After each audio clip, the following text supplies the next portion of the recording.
E aí, pessoal, tudo bem? Aqui quem fala é o Matheus e sejam bem-vindos à terceira videoaula do projeto hidrossanitário da Engenho.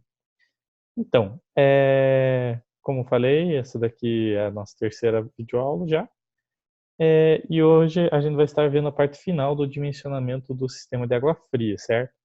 Na semana passada a gente aprendeu como dimensionar os subramais, que era bem simples, somente olhar nas tabelas o diâmetro de cada equipamento e a gente aprendeu o dimensionamento do alimentador predial, que é a tubulação que liga o nosso cavalete lá na entrada de água com o hidrômetro ao nosso reservatório, certo? Hoje a gente vai terminar vendo a parte dos ramais e do barrilete, certo? Então, aqui, terceira aula, água fria, nossa última aula. Vamos lá. Então, quanto ao dimensionamento dos ramais, nós temos que levar em conta dois critérios, que seria o consumo máximo possível ou o consumo máximo provável. O consumo máximo possível seria levar em consideração que naquele ramal todos os equipamentos seriam ligados simultaneamente ao mesmo tempo, certo?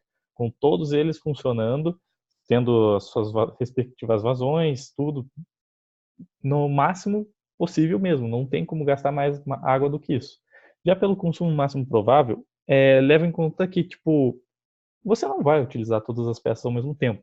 É praticamente impossível, porque numa casa você obviamente não tem como usar todas as peças, porque tem mais peças do que gente morando na casa. Por exemplo, numa casa vai chegar até 10, 15 peças e não tem por que utilizar todas ao mesmo tempo. Então, o critério que a gente vai utilizar para o dimensionamento vai ser esse mesmo, o consumo máximo provável, que, como falei, baseia na hipótese que o simultâneo dos aparelhos em um ramal é pouco provável. Ou seja, é praticamente impossível você utilizar todos os equipamentos ao mesmo tempo. Isso vai fazer com que o nosso dimensionamento seja mais econômico, porque vai adotar diâmetros menores para a tubulação do ramal, certo? Continuando. Então, para o dimensionamento, a gente tem que levar em consideração uma coisa. Cada uma das peças, ela tem digamos, um peso, certo? E esses pesos de cada peça, eles vão ser somados. Aqui estão as etapas, que seria verificar o peso relativo de cada aparelho sanitário, ou seja, cada um vai ter um valor específico de peso, como 0,5, 1, 1,2. Daí nós temos que pegar todos esses pesos e somar para cada trecho da tubulação, certo? Com isso, nós temos que calcular a vazão, com aquela fórmula indicada ali embaixo, que passa pelo tubo, e utilizar essa vazão para determinar o diâmetro baseado num ábaco, que funciona como uma tabela. Eu já mostro para vocês, certo? Essa aqui é a tabela contendo todos os pesos de cada uma das peças. Aqui a gente pode ver que eles são todos bem próximos, com exceção de alguns. A diferença mais gritante que eu posso citar ali seria da bacia sanitária, que tem as duas opções com caixa de descarga e válvula de descarga. Lembram da aula passada, quando eu falei que o diâmetro do subramal era diferente para esse tipo de peça? É exatamente por causa disso, porque ele gasta muita água. Você vê a vazão do projeto ali, é muito diferente de um para o outro. Isso vai demandar um maior subramal e um maior ramal também para alimentar essa peça. Ali a gente pode ver que está pulando de 0,3 para 32, ou seja, isso é uma grande diferença e por isso recomenda-se sempre usar a caixa de descarga, certo? Nunca usem a válvula de descarga porque ela gasta muito. Outro exemplo também seria o mictório, onde, tipo, com a válvula de descarga, que é o que gasta, tem um peso de 2,8, e com a caixa de descarga, a gente tem um peso de 0,3. Aqui também tem vários outros equipamentos, e sempre que forem fazer o dimensionamento, tenham uma olhada nessa tabela, não tentem decorar, não precisam decorar, sempre tem olhada nas tabelas, não precisa ficar quebrando a cabeça com isso, tá bom? Continuando aqui, nós vamos pegar o projeto da Flávia como exemplo, certo? Seguindo o padrão das outras aulas. E vamos identificar os ramais que estão distribuídos nela, certo? O primeiro ramal seria, obviamente, aqui a parte do banheiro, dos dois banheiros conjuntos ali, que nos dois possuem 2 vasos sanitários com caixa de descarga, que é o econômico, 2 chuveiros elétricos e 2 lavatórios, certo? E no ramal 2 seria na parte da cozinha, onde a gente tem o tanque para lavar roupas do lado de fora, a lavadora de roupas também para o lado de fora, torneira de jardim, que imagino que fique para fora, né? É de jardim, e a pia de cozinha, certo? Pela tabela anterior dos pesos, cada uma dessas, a gente tem que ir atrás de cada um dos pesos de cada uma dessas peças e substituindo as vazões, certo? Então, vamos continuar com isso. Aqui, ramal 1. O vaso sanitário com caixa de descarga tem 2 vezes 0,3 vai dar 0,6. Chuveiro, 2 vezes 0,4, 0,8. Lavatório, 2 vezes 0,3 igual a 0,6. Faço a somatória deles, vai dar 2. E coloco na equação da vazão. Vai dar uma vazão de 0,42 litros por segundo. E o diâmetro, pelo ábaco 1, que é essa imagem aparecendo à sua direita na tela, a gente vai ter que o diâmetro é de 25. Como é que eu faço a leitura disso? Aqui, pelo lado mais esquerdo da imagem, vocês estão vendo o número de 20 ali embaixo e 25 ali em cima. Esse é o diâmetro, certo? E onde é que estaria a vazão? A vazão seria a parte esquerda dessa régua que vocês estão visualizando, certo? A parte da direita seria a somatória dos pesos. A parte à esquerda é a vazão após substituir na equação, certo?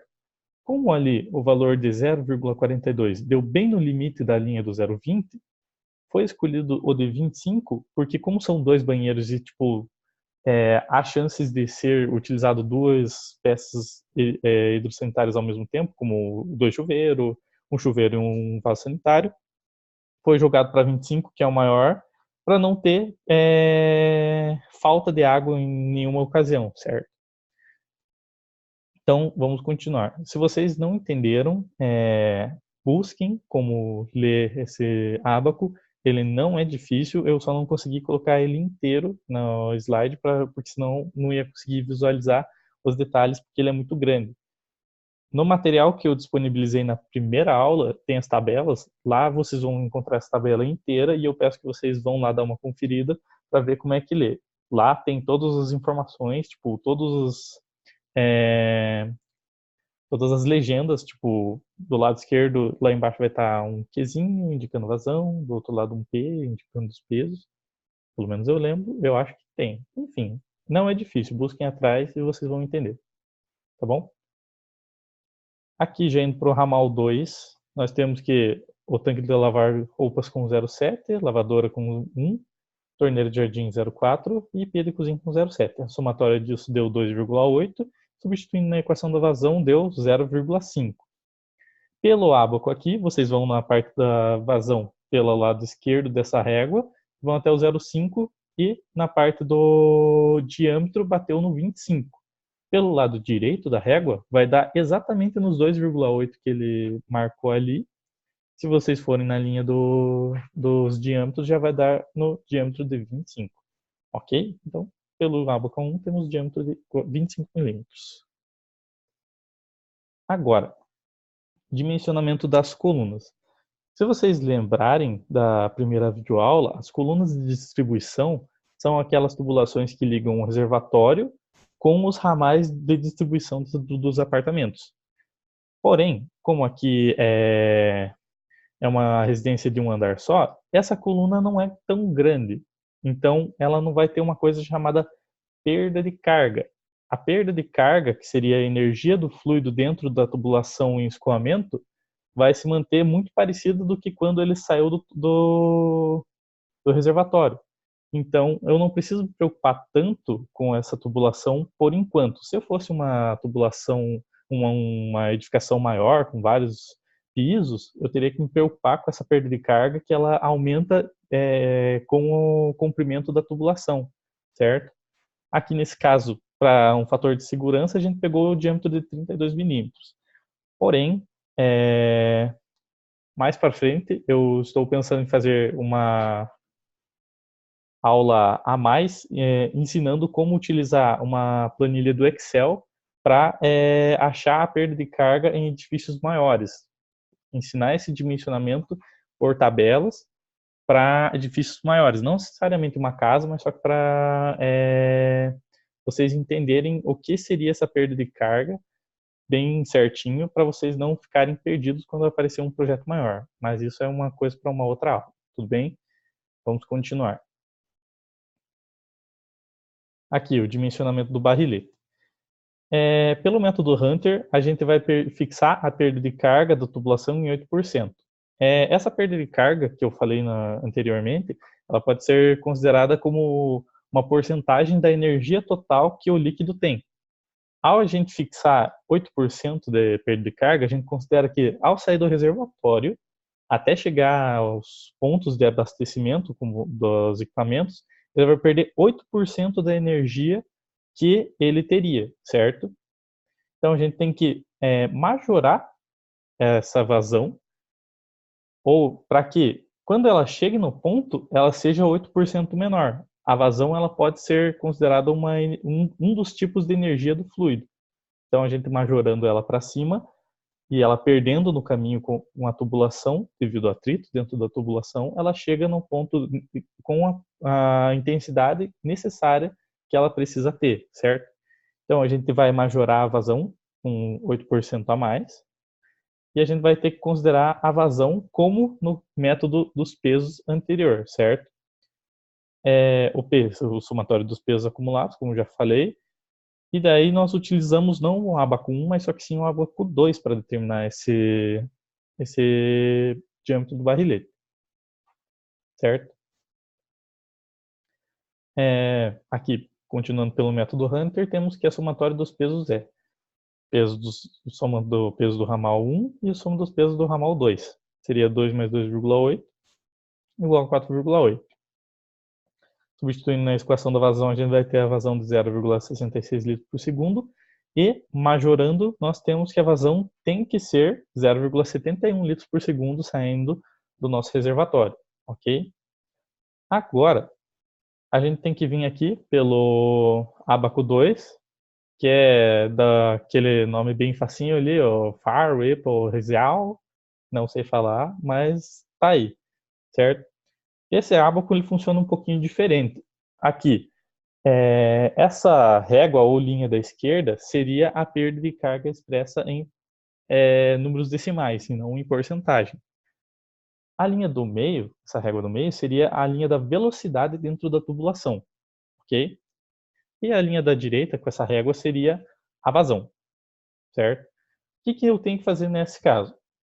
Como minha perda de carga do reservatório até o ramal, até o subramal, vai ser de 8%, ou seja, 0,08 vezes toda a energia que ele tem, eu fixo esse valor na minha linha da esquerda, certo? Quando eu for passar pela minha vazão, eu sei que a minha vazão é de 0,71. Então eu vou pegar, marcar os dois pontos e fazer uma linha. E ver onde que essa linha bate dos diâmetros que está aqui mais à direita. A partir disso, eu consigo saber qual diâmetro eu tenho que usar, certo? Como ali bateu um pouquinho acima de 25 e eu não tenho um diâmetro comercial desse tamanho, eu vou simplesmente jogar ele para cima. Porque quanto maior o diâmetro da minha tubulação, menor vai ser a perda de carga.